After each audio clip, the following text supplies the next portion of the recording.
and welcome to Viewpoint. I'm Rahim Rahmatullah. My guest today is Natalia Nemyliwska, the director of the NATO Information and Documentation Center in Ukraine. Natalia, many thanks for joining us. Thank you for having me. Perhaps to start, you could just tell us a little bit about what your organization does here in Ukraine. Of course. Well, you know, we have a center that was established back in 1997, the NATO Information Documentation Center, and it is a platform. It is a center which provides information to the Ukrainian public on what NATO is, what NATO does, what are the goals and priorities of the organization. So we are an open access center to those who'd like to learn more about what NATO is all about and what NATO-Ukraine relations are all about. I suppose in the last 18 months, 2 years since we've had the conflict in Ukraine with Russia, I assume your role here, the work you do here, it must have increased. Yeah. Oh, indeed, that is the case. You know, we continue to do the work that we've been doing for the past years, and this is in information work, in capacity building for civil society.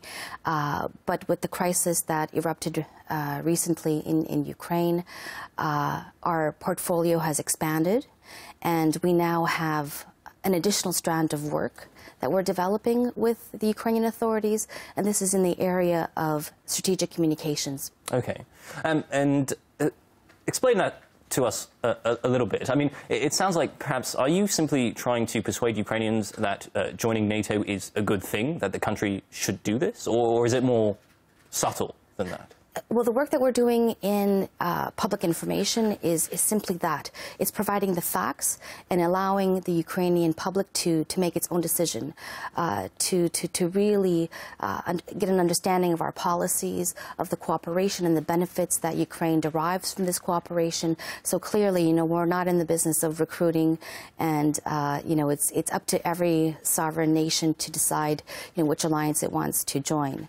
Our work is purely informational, and it's to make sure that the information that's in Ukraine is unbiased and as complete as possible. How would you respond to claims, though, that what you're doing, for example, the Kremlin might say, is just simply more propaganda?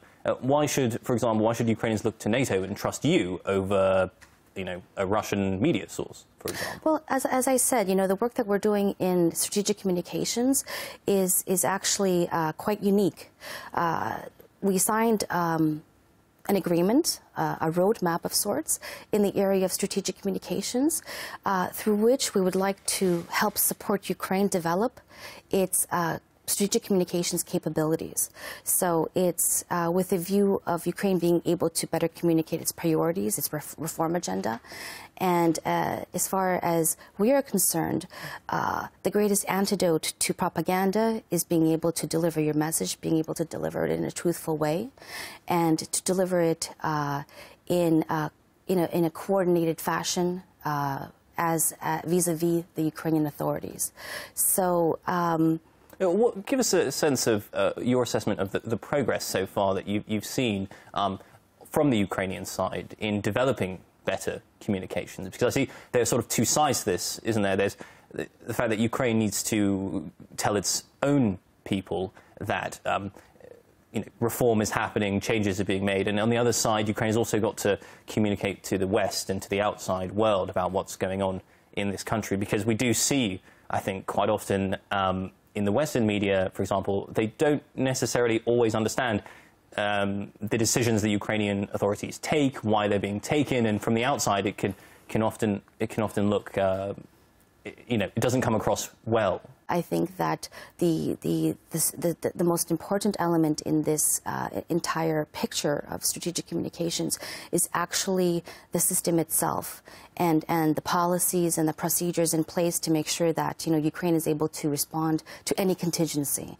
And so this is where we think we could have our added value, where we can sort of share our experience as an organization of 28 of how strategic communications are done in our nations at the NATO HQ and help Ukraine develop its own system that would be applicable to the environment.